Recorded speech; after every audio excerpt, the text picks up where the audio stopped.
That's basically what the instructions for the Kreg pocket screws recommends is 3/4 of an inch.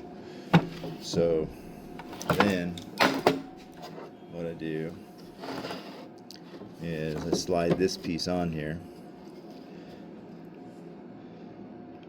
get it placed correctly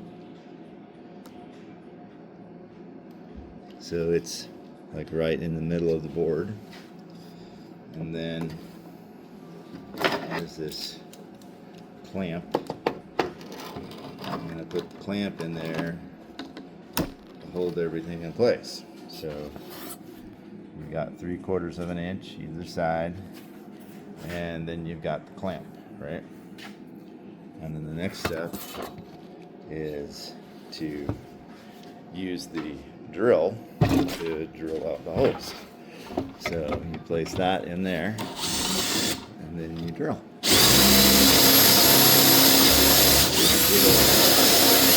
Jig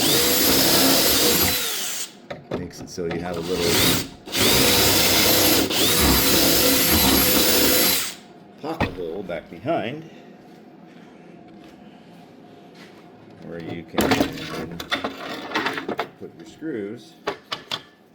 So the screws are hidden, or they'll eventually come out here on the end into the other piece of LP board.